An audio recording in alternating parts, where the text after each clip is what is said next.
Bonjour à tous, bienvenue dans l'écho du lundi 13 mai 2019. Le thème de cette chronique aujourd'hui, c'est grandeur et décadence, ou le contraire. D'abord, la photo du jour, c'est le 4e titre pour Manchester City en 8 saisons, au terme donc d'une saison mouvementée et remarquable, puisque Liverpool ne termine qu'à 1 point et n'avait perdu qu'une seule fois.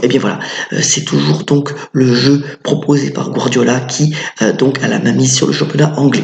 Revenons sur les marchés avec donc un contexte toujours volatile. Les marchés américains ont connu leur pire semaine boursière de 2019, mais il faut relativiser puisque vous voyez que les indices sont encore en hausse en moyenne de 15%.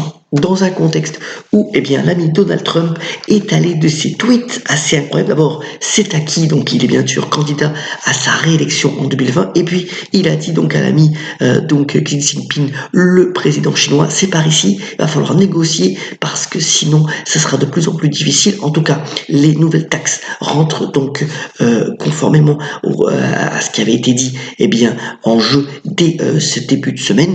La Chine va d'ailleurs contre-attaquer sûrement avec de nouvelles taxes aussi sur les produits américains, mais vous voyez qu'on est dans un contexte où les marchés peuvent s'habituer progressivement à des relations donc tendues entre les États-Unis et la Chine. Alors il est fort possible que Donald Trump et le président chinois donc se rencontrent de nouveau donc au G20 qui aura lieu à la fin du mois de juin donc au Japon, et que des nouvelles négociations soient annoncées à ce moment-là, mais il n'y a plus de date butoir et véritablement les marchés financiers doivent s'habituer finalement à ce contexte de guerre commerciale qui ne va que s'exacerber. Et comme je vous le disais à travers différentes chroniques, il y a d'autres enjeux. Il y a bien entendu l'enjeu technologique et l'enjeu de suprématie.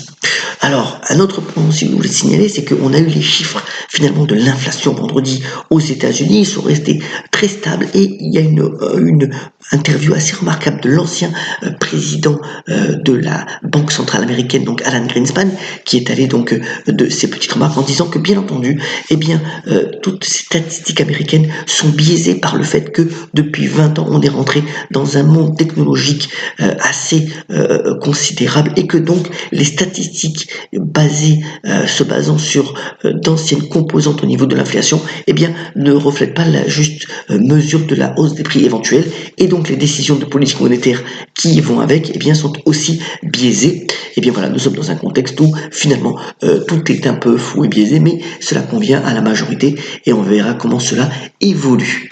Autre point que je voulais vous aussi vous montrer ce matin, bien entendu, c'est un article dans les Échos démontrant finalement la croissance assez impressionnante de certaines startups donc en Europe. C'est une étude qui a été faite par l'institut tech.eu qui démontre qu'il y a 2000 startups à travers l'Europe qui sont en hyper croissance, et la France d'ailleurs est bien représentée aux côtés du Royaume-Uni, de l'Allemagne et de la Suède, avec donc des levées de fonds qui sont assez considérables de la part d'investisseurs. Alors l'argent y est, maintenant le problème ça reste la fragmentation du marché européen, mais aussi la fiscalité qui reste encore assez délicate pour que ces startups qui fonctionnent bien deviennent véritablement des boîtes équivalentes à celles que on connaît aux États-Unis et qui puissent donc connaître un succès beaucoup plus ample, mais voilà, quand même une croissance assez importante, notamment dans tout ce qui est donc entreprises liées aux nouvelles technologies de la santé et de la finance. Donc voilà, c'est un bon point à regarder ce matin. Autre point aussi, je suis obligé de le redire, je l'avais dit vendredi, mais vous voyez, c'est le Bitcoin qui reprend encore pratiquement $1000 depuis vendredi. C'est incroyable. La cryptocurrency était pratiquement vouée à aller pratiquement à zéro selon certains analystes. Vous voyez qu'elle renaît de ses centaines, un phénix, encore une fois, décadence et grandeur, puisque le Bitcoin contre dollar retouche les $7000 ce matin dans les échanges. Venons-en au bref, parce que là aussi l'actualité est assez dense. D'abord, le flop, la décadence au niveau d'Uber, l'introduction en bourse de vendredi s'est plutôt mal passée, puisque vous voyez que l'action a perdu plus de 7%. Bon, Uber reste valorisé à près de 70 milliards de dollars, mais enfin, c'est à noter, c'est comme Lyft aux États-Unis, le géant mondial des VTC a plutôt pas réussi donc sa son introduction en bourse. On verra aujourd'hui, la deuxième cotation est aussi assez attendue pour voir si ce mouvement finalement de défiance des investisseurs se confirme. Eh bien, dans les bonnes nouvelles au niveau du luxe, c'est véritablement Rihanna qui se voit confiée par le groupe LVMH.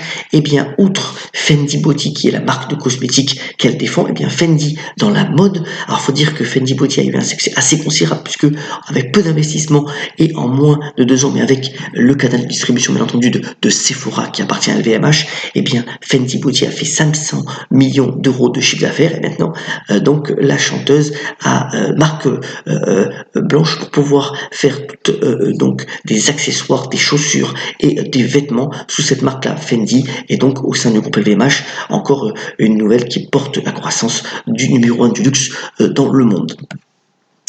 Voilà qui va plaire aux petits actionnaires et en particulier allemands. Alors ThyssenKrupp, c'est, vous savez, les ascenseurs, mais aussi de l'acier, mais aussi des produits liés à l'automobile. Alors, ils devaient fusionner avec donc une partie de leur activité avec un groupe indien devant le fait que la Commission européenne devait mettre son veto. Eh bien, c'est un revirement stratégique donc pour le groupe allemand qui va donc finalement coter en bourse certainement sa filiale d'ascenseurs et d'escaliers mécaniques qui est très rentable.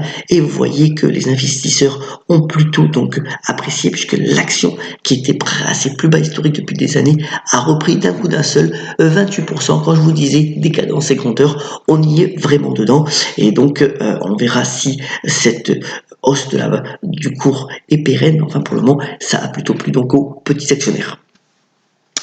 Attention, attention aux banques, eh bien les grands groupes technologiques arrivent véritablement dans le secteur bancaire puisque à Hong Kong, à la fois Alibaba mais aussi Tencent et Xiaomi ont réussi à avoir une licence bancaire pour faire une véritable banque d'ici la fin de l'année 2019. Elles vont mettre tout en place via bien entendu leur réseau de clientèle pour pouvoir attirer nombre de clients au sein de leur nouveau géant bancaire. C'est un nouveau relais de croissance pour ces grands groupes technologiques. Et il n'a pas noté que les GAFA, Google, Apple, Amazon et Facebook en feront de même dans le secteur bancaire et financier dans les prochains mois. C'est un mouvement inéluctable.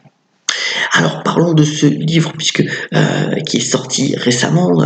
J'ai l'ami Jacques Attali qui a déjà écrit pas mal de prospectives, notamment sur le temps, notamment sur bien entendu la société qui a son mot à dire. Et bien c'est cette fois-ci sur l'alimentation. Alors c'est un livre assez passionnant puisque c'est la relation entre pouvoir et alimentation, démontrer aussi que finalement dans ces idées à venir, les insectes feront de plus en plus partie apparemment de notre alimentation dans les années à venir.